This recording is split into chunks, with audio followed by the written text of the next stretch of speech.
Good morning, good afternoon, good evening, wherever you are located. Welcome to People First, the Heart of Business. My name is Gabriela Castro-Smith, and I am a workforce strategy advisor with Trade in Motion. This podcast will bring together leaders from the mining industry to discuss not only projects, operations, and business strategies, but most importantly, the people behind them. Because we strongly believe that successful companies are built by their people. This podcast was created to have meaningful conversations with industry leaders who are shaping the future while keeping people at the center of the discussion. Today, I am glad and it is my pleasure to welcome the Arizona State Mine Inspector Les Presmyk to discuss the present and future of mining in Arizona, mine safety, workforce development, and the important role mining continues to play in our society. Welcome to our podcast, Les. Thank you for accepting our invitation. Gabriela, thank you for the invitation. I look forward to our conversation over the next 45 to 60 minutes. And so as a way of introducing myself, I was born and raised in Arizona now 74 years ago. Graduated from high school in Phoenix, proud graduate of the College of Mines at the University of Arizona in 1975. Went on to work in Arizona mining, first with Magma Copper at Superior.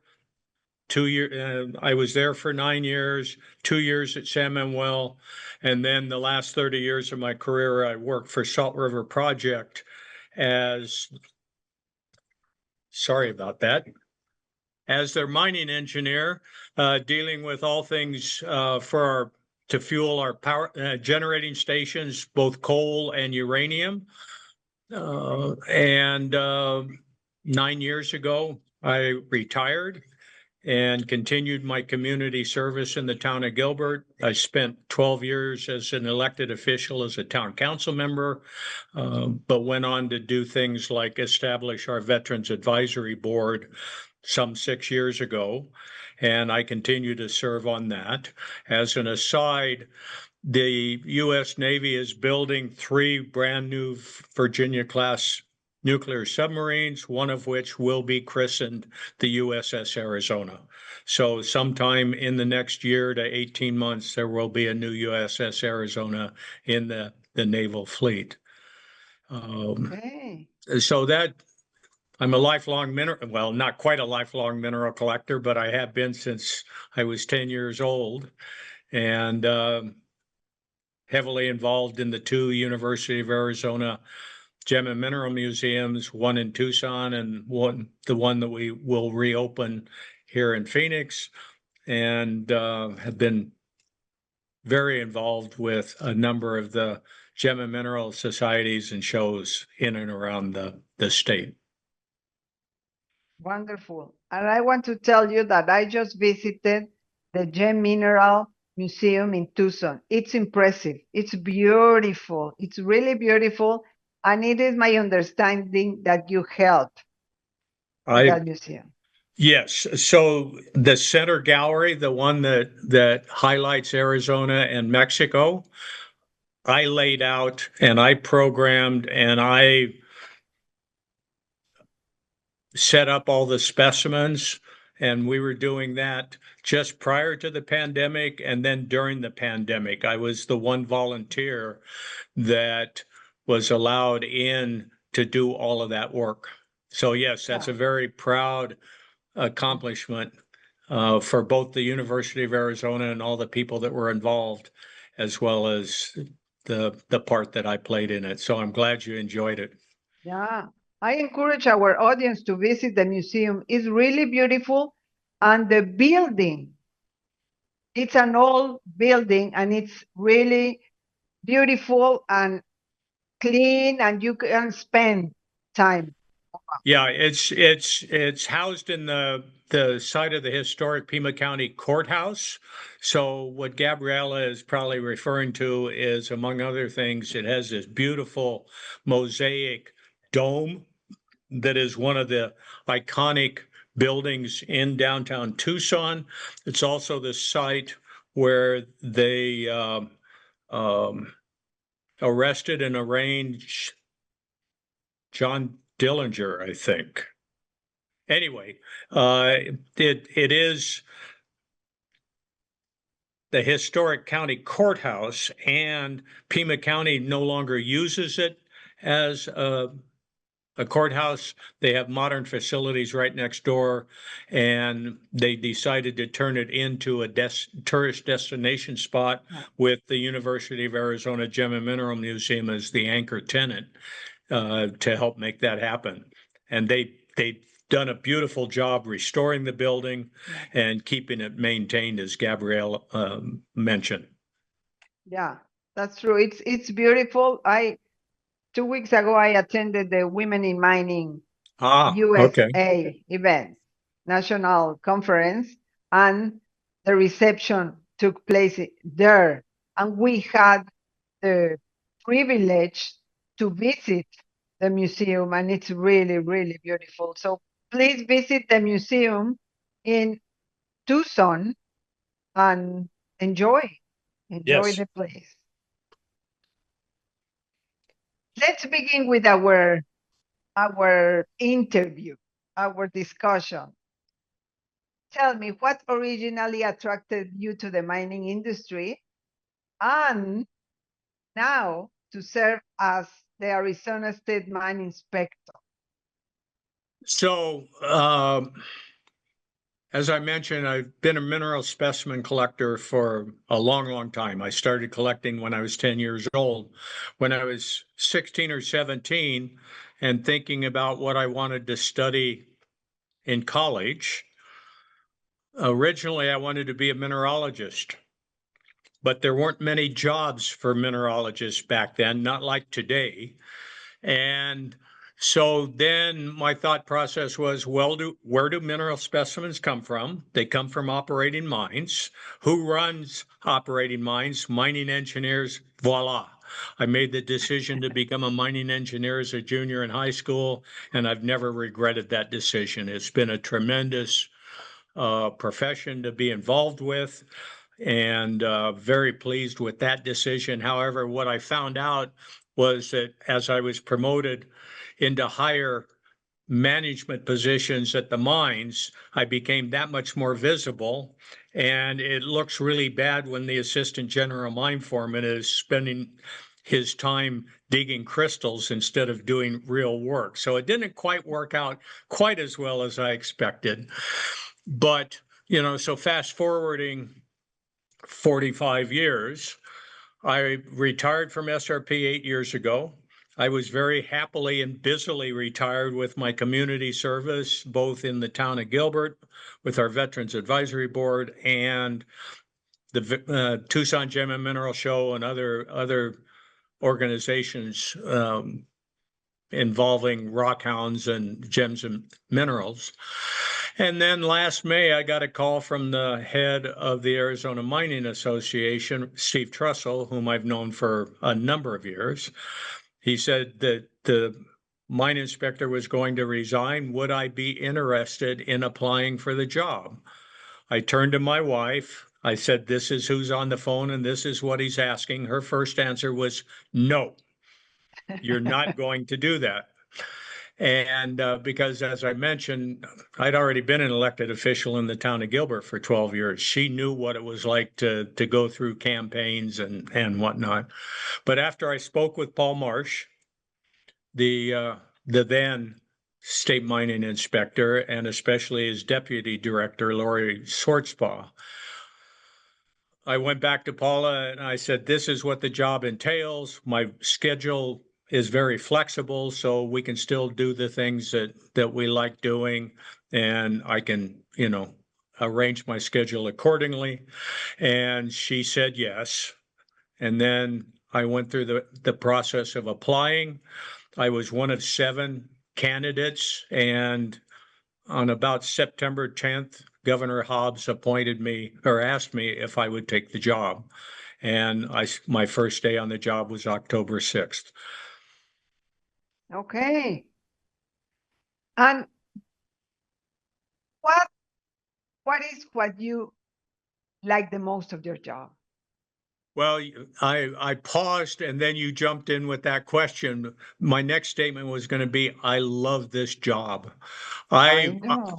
When I retired, I thought I would miss mining more than I did, but I was just so busy with my other volunteer activities that it never really bothered me.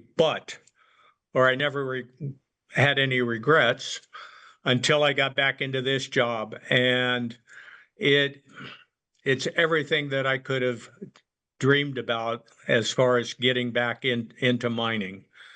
Um, you know, 8 months ago, there wasn't a president or a project manager that would have had me on their mine site and would have had no reason to have me there. Today, they are inviting me out to see their new projects, their new exploration projects, their new mines, and it's just a fabulous job. Yeah.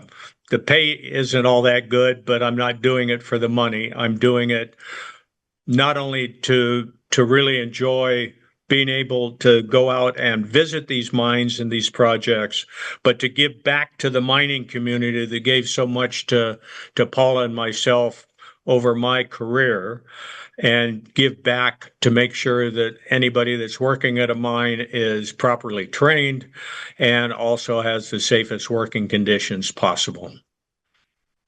Yeah, and I congratulate you because this is passion. And this is what makes you a great, first a great person, of course, but a great inspector because you are passionate of what you do. And this is what we need. And thank you for that. And I agree 100%. And I've started talking as I'm out presenting and talking about the mine inspector's office, what we do, what we don't do, or what we're not responsible for, because there are a lot of misconceptions about what my office is and isn't. And what I see myself going forward is not only as the Arizona State Mine Inspector, but also as Arizona's mining ambassador for this business or this industry. Exactly, which is a great industry and which many of our audience, they don't know about mining. So in that regard, Les, can you explain our audience who are not in the mining industry what your mission is, what your work is about? So the Arizona State Mine Inspector's Office was established in 1912 as one of the first acts of the state legislature, not the territorial, but the state legislature. And because they recognized that mining was very important, and that the safety of those people working in the mines was even more important. So we predate MSHA by 65 years, the federal mining safety group. And we are charged with three major responsibilities. The first and foremost is that of the safety of every miner. And by definition, that's anybody that steps onto a mine site that is working there. So it's not just the employees that work directly for the mining company, whether it's Freeport-McMoRan, Sarco, two of the big copper mining companies in this state, but also all the sand and gravel operations, the aggregate operations, the ornamental stone operations, because we have about 550 operating mines in the state. Over 350 of those are sand and gravel operations. And so that's first and foremost. So we've got, I have 5 inspectors that are out inspecting those mines at least once a year. the underground mines more frequently than that. We don't really have much in the way of underground mining today, but in the next couple of years, we will have new underground mines coming online. And we see ourselves not so much as regulators, but as teachers and those extra sets of eyes for the safety personnel and the people that are working at these mines to point out the things that when they become commonplace, we overlook them. You know, that's just human nature. So that's number one. Number two, we are under contract with MSHA to provide annual refresher training. We provide new miner training, and starting June 1st, we will be offering a new underground miner training class in partnership with the University of Arizona Santa Vera Experimental Mine south of Tucson. So inspections, safety in the workplace, annual training, new miner training, and then the third, and this is where we interact with public safety, is identifying all of the abandoned mines that are in Arizona and at least fencing them or putting some sort of safeguards over the mines so people don't fall into them. Some of those mines are habitat for either year-round animal habitat or migrating habitat for like migrating bats. And so we assess that before we do anything else to see what sort of protective mesh or bars or whatever it is that we need to put over those openings so that the animals will have access. But most importantly, it's to keep the casual person from driving up over that little hill that we know is a mine dump, but it looks like something, hey, if I back up and take a running start at it, maybe I can leap over this thing, and lo and behold, they get to the top of it and they're down a shaft. So we think that there are about 100,000 of these mining claims out there that have some sort of opening on them, and we've found about 11,000. So my request whenever I speak to anybody is that when you're out hiking on your ATVs, hunting, fishing, whatever, and you find an opening, to send us the coordinates, take some pictures, and I have two crews, one in southern Arizona, one in central and northern Arizona, that will get out there and secure those sites. So that would be the way for people, as you say, going in the field, not to have that problem and of getting, because it's my understanding also that sometimes you cannot see the hole. That is correct. A lot of these holes have somewhat sloughed in, or more often they're covered up with vegetation, trees, creosote bushes, manzanita bushes. You just don't know what it is until you're in the center of it, headed someplace that you weren't quite expecting. Exactly. And what do you recommend to people going outside and they are not aware of that there are some open holes that were mines before and they have no idea that this exists? Well, it's mostly common sense. If you see that hill before you decide to go running up it on your ATV or your four-wheel drive, take a walk up there and see what's on the other side of it. Just be aware of what's around you and the possible dangers of there being a mine shaft or something on the other side that you can't see when you first drive up to it. Yeah, exactly. Okay, thank you for the recommendation, Les. And Now I want to talk about the mining. As I Good. mentioned, we our audience is people working in mining, but also people who know nothing about mining.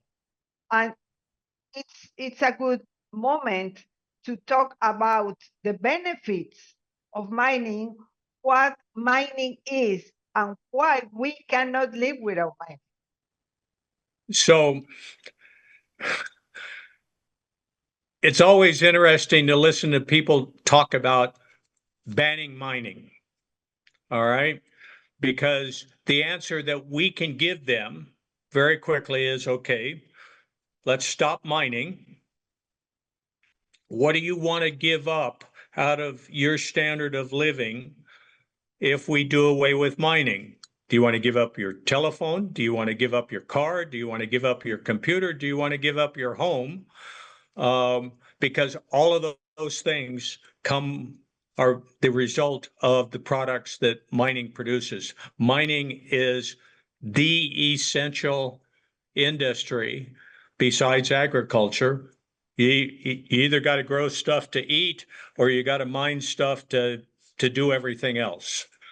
And so mining has been an integral part of certainly this country for the several hundred years that we've been around. And if you go back to Europe or China, where the civilizations are much longer than ours, or Egypt, any of those ancient civilizations, they were mining, whether it was blocks to build pyramids with, or temples, or the gold that we've treasured throughout our history, or gemstones, implements.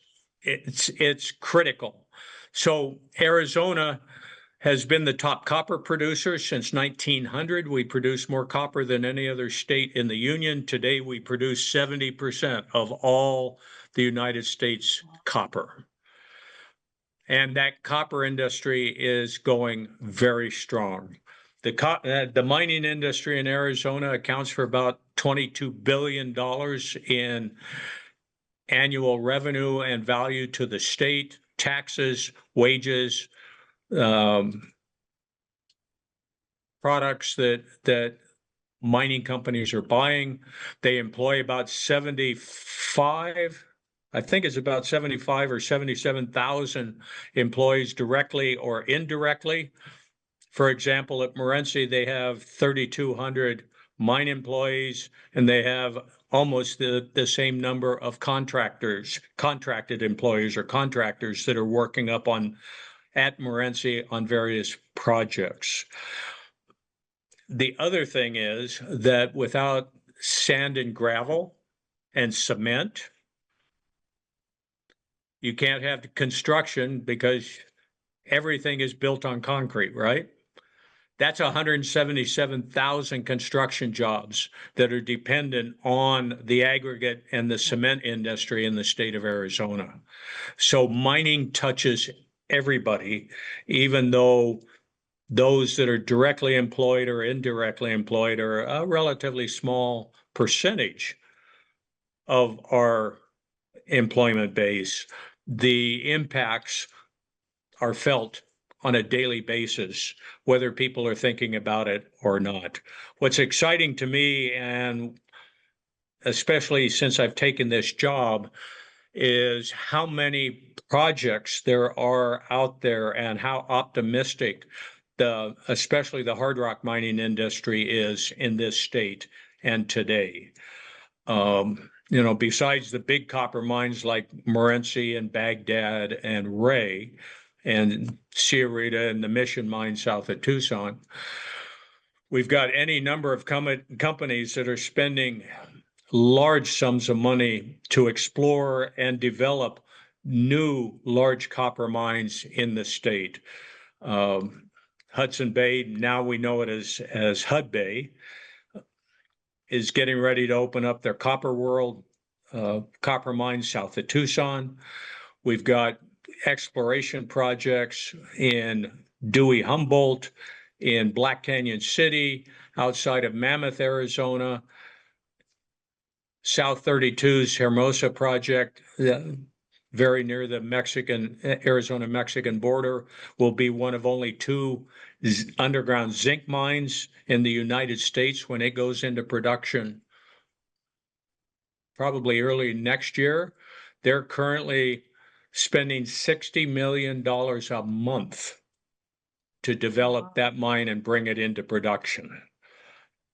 We're talking a lot of money. These projects are, it's no longer 50 or $100 million like it was when I started 50 years ago. It's now $1 to $10 billion to bring one of these big mines into production. Resolution Copper at Oak Flats has spent, I think, $4 billion to this point.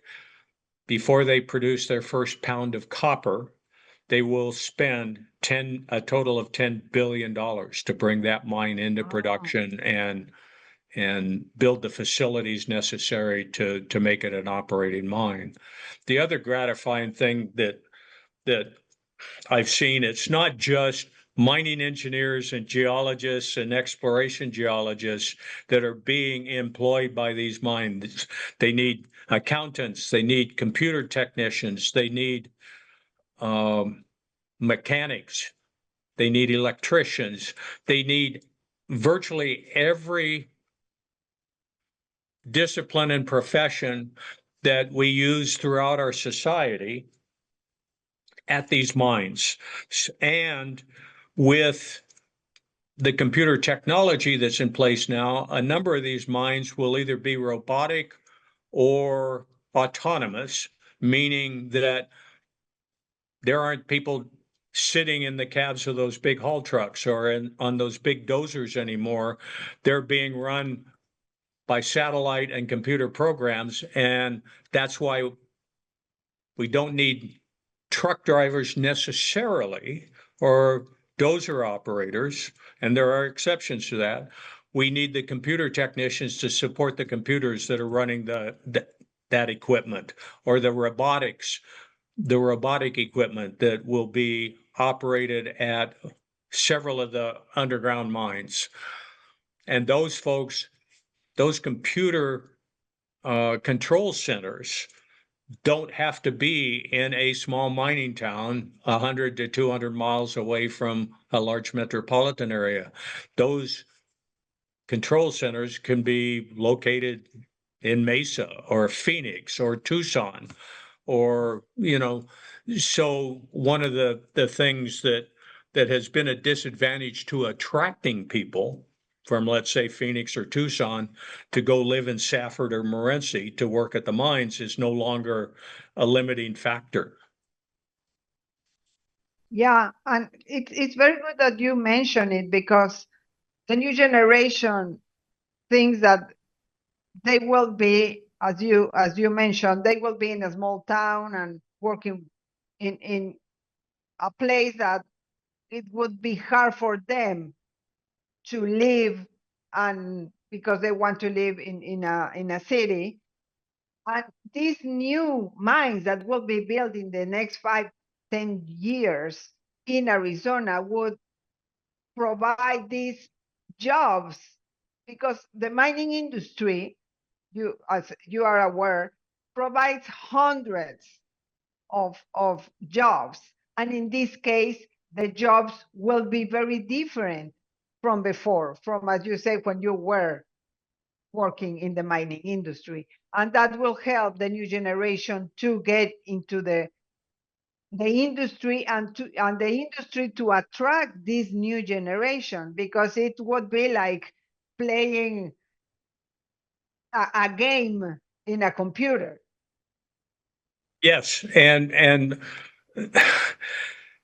the other thing that we need to stress is that these mining jobs they will last a long time, and they're very high-paying jobs. They are almost certainly in all of these small towns like Morenci and Baghdad and Globe, Miami, and other places, the very highest paying jobs in those areas. And they certainly compete with the same engineering jobs or technician jobs that somebody can get down here in Mesa or Phoenix or Tucson, but now you're working for a company that has committed hundreds of millions, if not billions of dollars in building that mine. And they're going to be around, all of these mines are going to be around for 20 or 30 or 40 years or longer. And so people can look forward to long-term employment. What's interesting about the robotics and the autonomous is that doesn't work for all mines. They have all of, I think, yeah, at least 33 of their 39 haul trucks at Baghdad, there aren't drivers in them. They are all autonomous. And they're looking to do that with dozers, because this is technology. It's not new technology. It's been around for 15 years. They started it and perfected it in Australia, but it is new technology for the US. But it is proven technology. So it's not like we're going to have to spend the next 10 or 15 years going through all the trials and tribulations of brand new technology. But it's not an answer for everybody. So there are still, if somebody wants to drive one of those 250-ton haul trucks or a dozer, there are some mines that they've tried the autonomous work. They can't get the computer technicians, but the workforce in their area, they have plenty of truck drivers. They have plenty of dozer operators or people that want to do that. So they've actually gone away from the autonomous side and are more conventional. That will change, but at least right now it's not embraced by 100% of the mining companies. So it just depends on the local workforce and who's available to do the work. And right now, computer technicians, computer engineers are very, very necessary for either the robotics or the autonomous type fleets. And to your point, especially the robotics, it's exactly like, for all those years that parents said, don't play with your TV video games. There's no way that you're ever going to turn that into a job. Well, folks, that's exactly what these things look like. The huge drag lines at these coal mines, they are now controlled with two joysticks. So you're sitting on top of this machine that's swinging back and forth. It's worth $150 million, and you're moving 100 yards of material every time you swing the bucket. Two joysticks. That's it. Yeah, things are changing, and I hope that the new generation will adjust to work in the mining industry, because, as you said, they are very well paid jobs. You bet. And they have very good conditions. They are well treated. So I think it's a good option for workers and professionals to work in the mining industry. And this is bringing me to my next questions about, as you know, I work a lot with workforce. I help companies to understand the demographics and around their operation or their project, to understand what they will have, what they are going to have, and what they are not going to have, and adjust accordingly. I talk with the management teams in North America, Mexico, the US, and Canada. And in the US, there are workforce challenges. Like in Canada, is the same thing. Big workforce challenges. So from your perspective, how serious is the talent challenge facing mining in Arizona? And what is the state doing to tackle this challenge? It's a really good question. And some of it is beyond my pay grade and my experience, but I'll do my best to answer it. So, for example, at Baghdad, when they converted their truck fleet those 33 trucks, now we're talking about not just 33 people, but that's 33 people and 3 shifts a day. So there were about 125 truck drivers that were affected by that. Not a single one of them lost their job. They were all offered other positions at the mine and retrained to fill those positions. One of the main reasons is that Freeport recognized that they have these loyal employees already. It's tough to get folks up to Baghdad to work at the mine. So why not retrain the folks that are already working for us that enjoy the mining, enjoy the work, enjoy the pay, enjoy the benefits for whatever reason that they're working there? Like I say, because that's a common question I get. How many people were laid off? No one, because the mining companies recognized how valuable an asset their people are. And it's a limited resource because they work very hard. We see ads all the time from the big mining companies, excellent pay, excellent benefits, company housing, come live in Safford or Baghdad or, wherever. And that continues to be an ongoing challenge. When I left for the last 30 years of my career, or the last 20 years of my career, we were beginning to see that shortage, especially in the skilled trades like electricians, diesel mechanics. And this wasn't just in Arizona, this was in every mining area in the West. Coal mining in Wyoming, coal mining in Colorado or New Mexico. There were auto mechanics that had been laid off by the automakers back in Detroit, that they were being recruited. They didn't want to leave their hometown.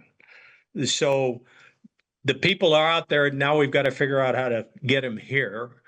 And, of course, we lament the fact that the current generation doesn't seem to have the same work ethic that we were raised with. And that's another reality that all companies are dealing with, whether it's Salt River Project, Freeport McMoran, any of the chip manufacturers. I don't know what the solution is. I know that the state has several agencies that are working to attract those kinds of employees. We're able to attract the TSMC chip manufacturing facility, the Intels, and all of those, because we have a robust education system. But that's what companies are looking for. And it's going to be an ongoing process for everyone to train the young people or retrain adults. And I mean, the fact that we're having this conversation and the work that you're doing speaks to the fact that the workforce is changing, and we have to address those issues. And that's why you're working so hard to make that happen. And thank you for that.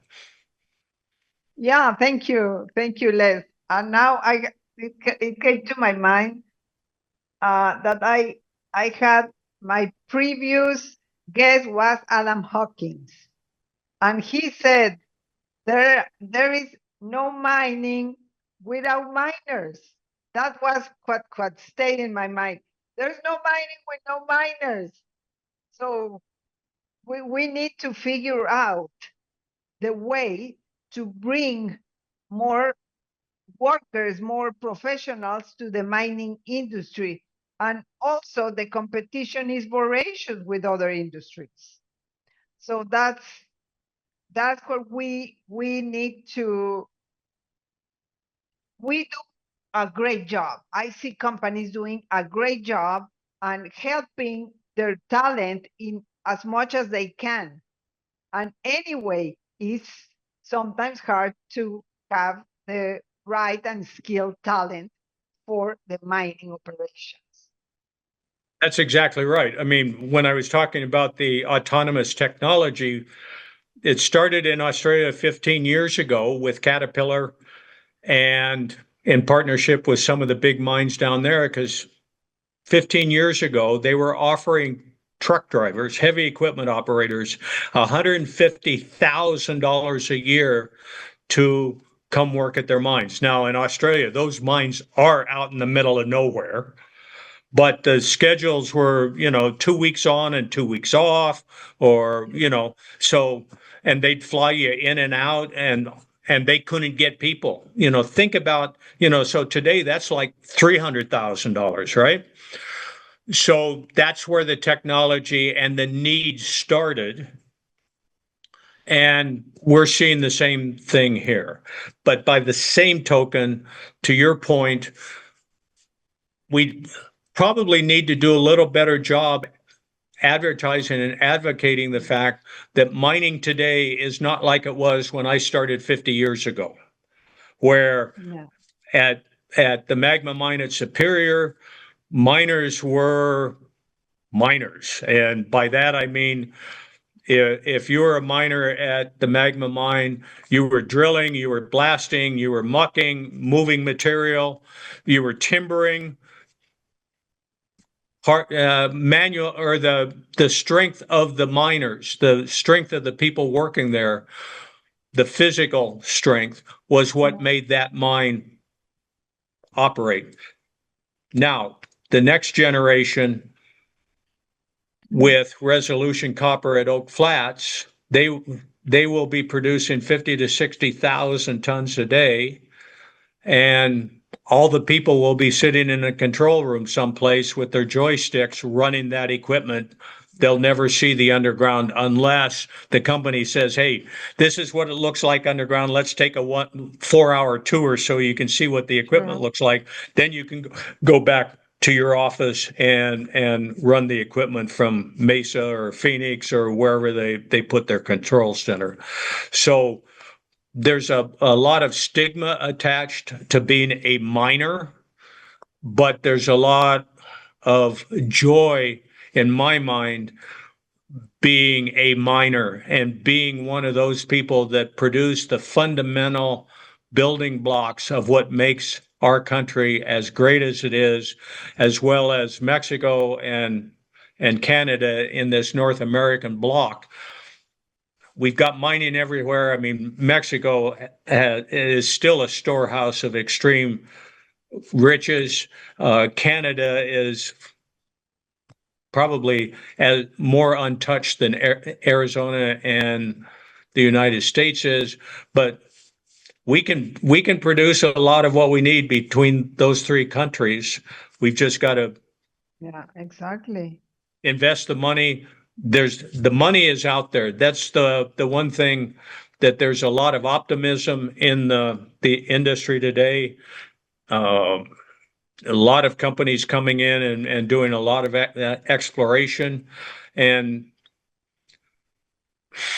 2 exploration projects that I just visited within the last month, 2 drilling projects north of here, that one has already spent somewhere between 50 and $100 million on all their drilling, and they're continuing to raise investor money to continue that. The other one is just starting, and their first phase of 10,000 feet of drill holes is $5 million, and they are just starting, and they're going to spend another 50 or $75 million to either prove out a potential ore body or go someplace else. And there are a dozen of those kinds of exploration projects going on in the state today, as well as the development projects like South 32, Resolution, various of the copper mines, Copper World by Hud Bay. So lots of activity and lots of optimism. Yeah, and as you said, in North America, Mexico, the US, and Canada, only in these 3 countries, we can produce a lot of minerals, sand and gravel. So the mining industry in these three countries is very strong. And I give you an example. I read a lot of reports in the three countries in mining, and only in Ontario, the government gave $1 billion for exploration. Only in that area, Ontario. So it's becoming big. It's really, I mean, it's encouraging for people to get a good job in the future, now and in the future. So please, to our audience, think about mining. Get involved, because what I see is that the, the challenge is that they don't know about mining. I mean, the public, in general, they don't know about mining. I attended an event from the University of Arizona last year in April, and they showed a report on mining for no miners, and it was more about showing what people think about mining. And in general, the problem is that they don't know about mining. It's not that they don't like mining, it's that they know nothing about mining. So maybe our job, as this podcast is for, to show the good practices of mining, to show what mining is, to show, as you said at the beginning, that without mining, we cannot live. And to that point, one of the things that I have learned since I've taken this job is how different the evaluation process is for a new mine. 50 years ago, when I started my career, we were mainly concerned about where's the ore, how deep is it, how much do we have to strip off the surface, or how deep is the shaft that we have to dig. In order to get to the ore bodies, final mine reclamation, find what that mine was going to look like when all the mining was done, wasn't part of the conversation. Today, every new mine project that I have visited, the final mine reclamation, the final mine site, the final use, or the use of that property after the mine is done in 30 or 40 years or 50 years, is every bit as much a part of the planning process as that first drill hole. All right. So that's the first part of the message that we have to tell people, that mining today, I mean, mining 50 years ago was way better than it was 50 years prior to that. Today, it's much better, and it will only get better. Mining companies are very concerned about the environment on an ongoing basis and at the end of the mine life. And it's mining, by definition, especially open pit mining, is going to change the landscape. We get that, and people need to understand that. But we can minimize that ultimate impact, and these companies are doing that. There's a research project that I'm involved with at the University of Arizona, taking a look at, is there some way of reprocessing all these big copper mine tailings piles? Is there anything in there that would pay for it? And does it give us the opportunity to maybe extract some of these rare earth metals or some of these critical metals that we need for computers and whatnot? And so that's ongoing, and we'll have the draft report out sometime at the end of this year or early next year to see what that looks like. But that's the kind of research, and we're talking about scientists from the University of Arizona, the Arizona State University in Northern Arizona. U of A's in charge of the project, but they have engaged scientists from all three universities to participate and look at research projects to see what can happen. And so there's a lot going on. And mining today is very different than it was even 50 years ago. We need to get that message out. Exactly. Exactly. That's why we are here, Les. So we are at the end of our podcast, and I want to wrap up with a question. What legacy would you like to leave through your work as the Arizona State Mine Inspector? I have given some thought to, I think everybody thinks about what their legacy is for their time on Earth. And now that I've been given this opportunity, the first thing I need to do is get past the election in November. And assuming that I am successful there and I do get 4 years, it's really about, I have a great staff. We will take care of the safety of the miners. We will take care of the training. We will continue our work to secure those abandoned mine lands. I have no doubt that that work will continue.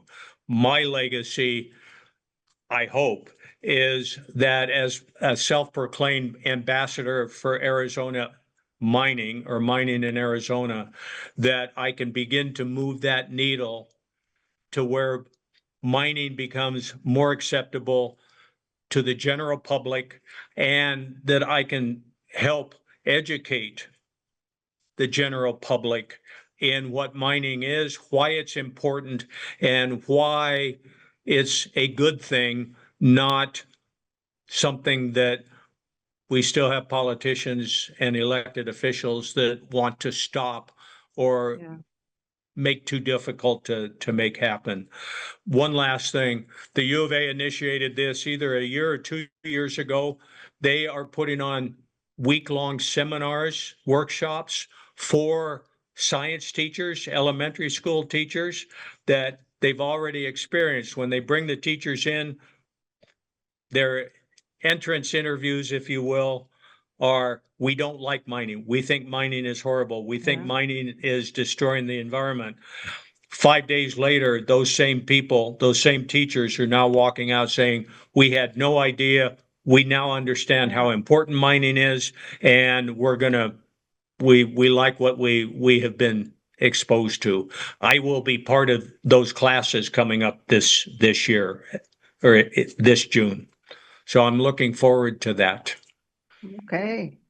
Yeah, and you are right. As we said, it's a misunderstanding or lack of information that the general public has. So it's great what you are doing. It's great what institutions are doing in Arizona to support the mining industry. Thank you very much for being my guest. I am really very, very happy to have you here to discuss with you, to have this insightful conversation. And thank you to our audience. And I know that you will enjoy our conversation.